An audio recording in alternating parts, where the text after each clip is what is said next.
Hey everybody, thanks for coming back for part 2 of the Will It Start videos. See if we get this TD-18 to go. The other one ran a little long, but it's alright. We'll want to cover as much as I can, so if anybody else out here is tearing into one of these, they'll get to see what they're up against.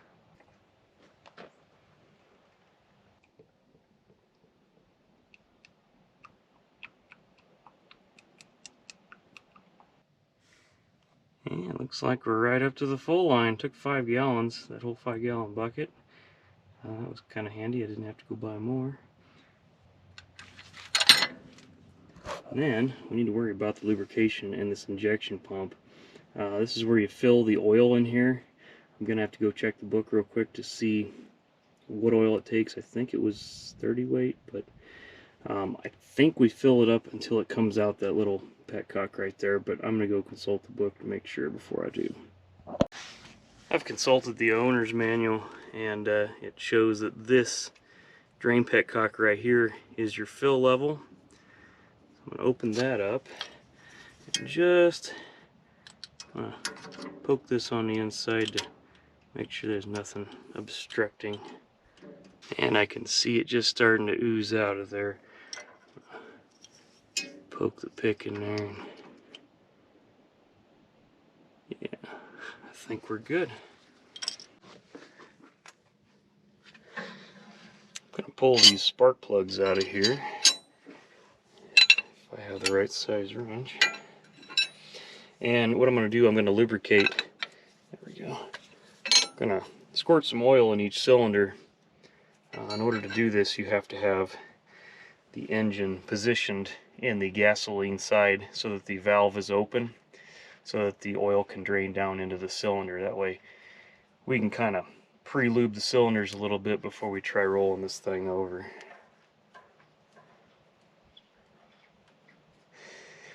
These gas start diesels have some interesting looking spark plugs. Has this really big electrode on it. They're fairly good size spark plugs. W89D Champions is what these are.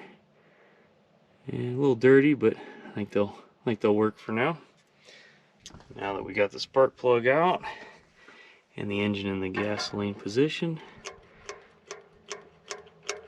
put about a tablespoon of oil in there. We'll do that to each cylinder. While I'm at it, I'm going to hit some of these little oil caps that are on the starter generator, magneto, and there's even a couple back there on the starter. We'll get those just to make sure they aren't started dry.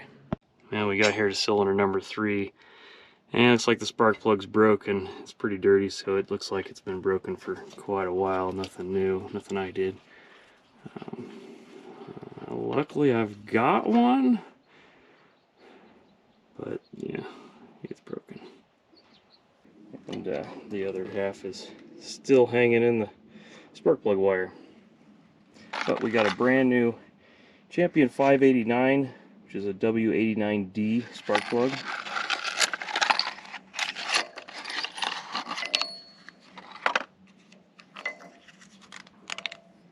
Which is the same sort of electrode on there. And we come with our sealing ring, and I'll get that swapped out. So that's done and over with.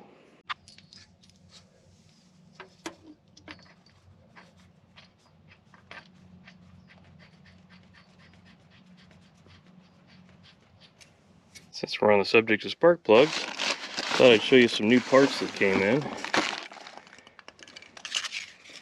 These are a set of custom spark plug wires made by the Brillman company. They are for TD-18, and they should fit the magneto type ignition or the coil type ignition. I got those. Got a new condenser for the magneto and a new set of points for the inside of the magneto. And they sent us this nice 2024 Brillman catalog, which if you're needing spark plug wires, wiring harnesses, switches, anything electrical for your antique tractors, they're a great source. Unfortunately, I was not able to find a replacement distributor cap for the magneto. I found the 4-cylinder version, but not the 6-cylinder version. So I'm gonna have to clean this one up real good and hope it's in usable condition.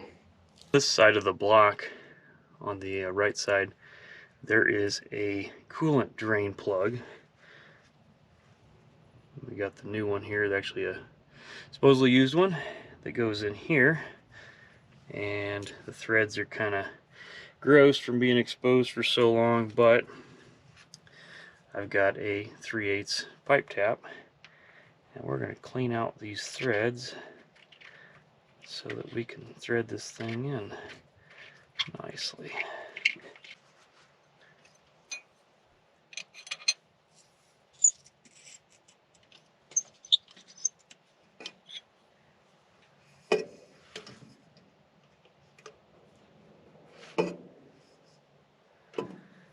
It's not cutting oil, but it's at least something.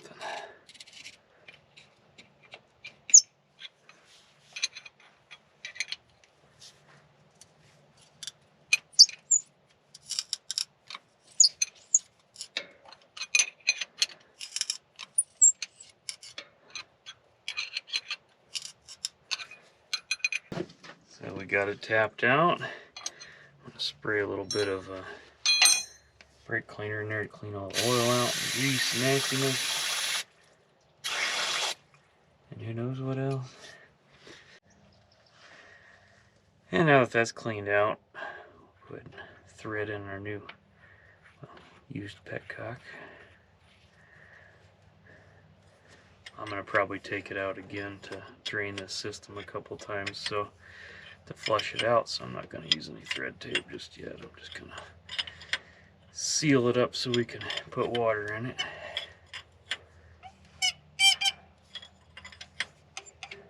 About there.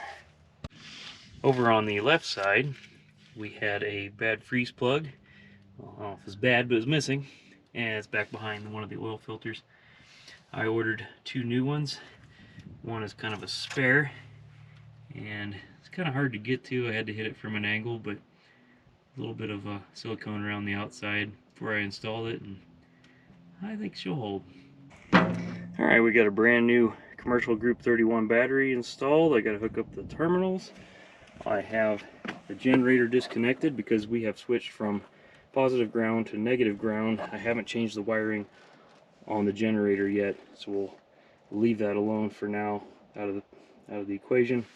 Spark plug wires are out. Cylinders are lubricated with some oil. New battery cables are in. Cooling system is still empty. It's okay. I just want to roll this over with the new oil in it until we build oil pressure. So let's see what happens.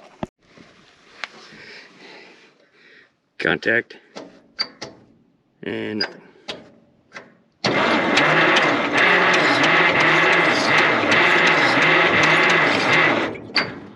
Alright.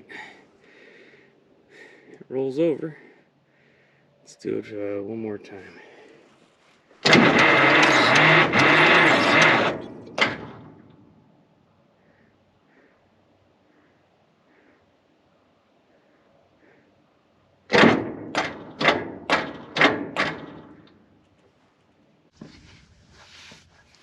I think the diesel lever might have flipped on those last attempt. Let's try this again.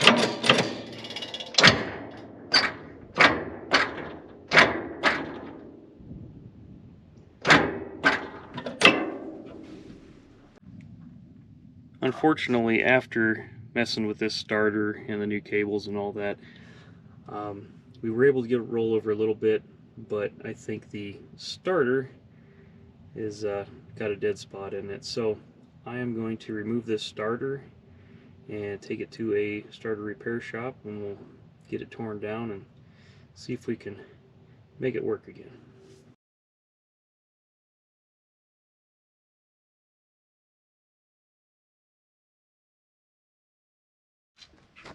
I believe this piece of linkage right here, it goes inside the head, and it opens and closes the valves that operate the gas versus diesel. And I need to disconnect this. I'm going to pull the valve cover and lube all that up and make sure it's moving freely. I don't think it is. In order to do that, we got to take the hood off And we got to take the little rain caps off. We already got this one off. I'm going to get this one off, and we can see what we're up against.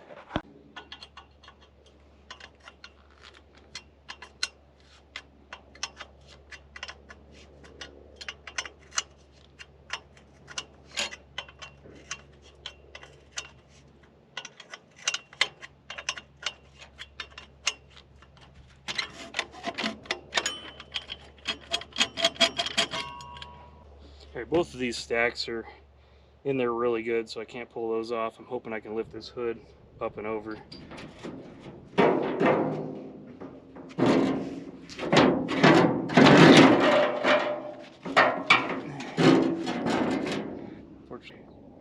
Well, the hood's off.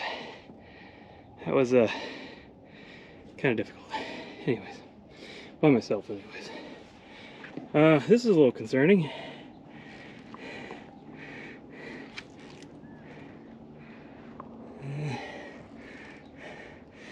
That's supposed to be on the air cleaner. And the bolts are missing. But we're going to pull this valve cover off and see what we find.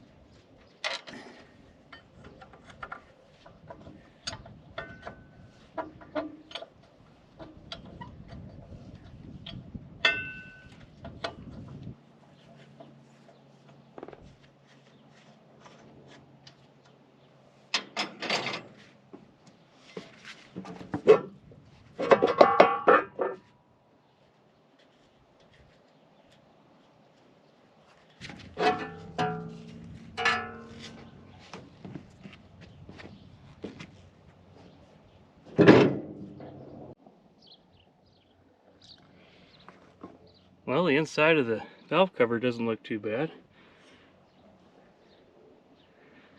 I don't see any rust, really any dirt or anything to be concerned of.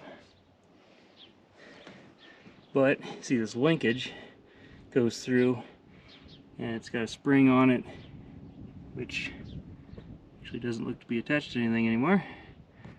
It used to go there. Looks like that. We'll see if we can work that.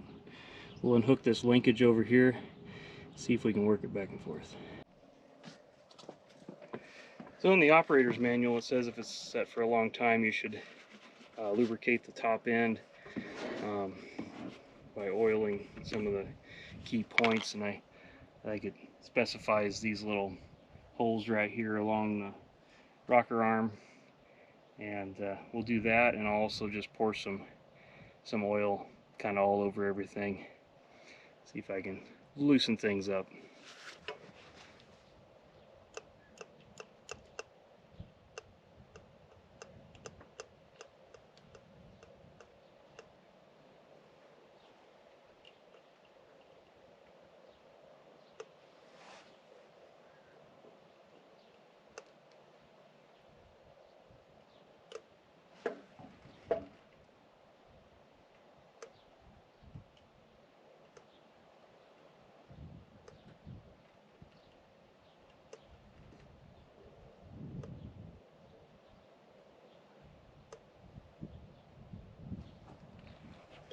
And we'll give it a good squirt down on these starting valves.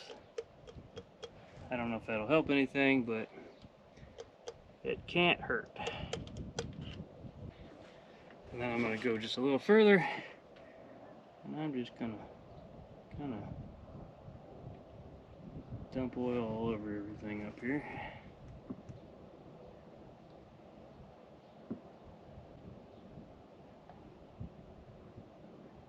I'm going to work this cam a little bit. It's pushing down a little bit on the starting valves, but I don't think we're moving far enough.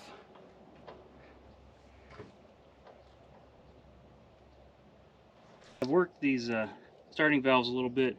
And I've got it to the point where the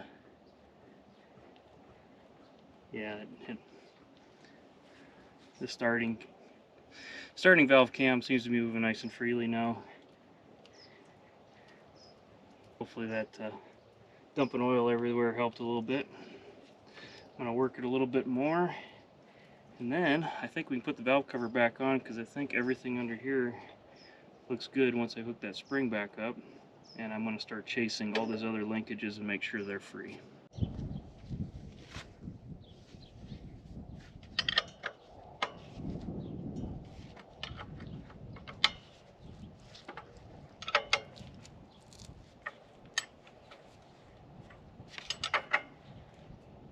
There we go. Valve cover's reinstalled.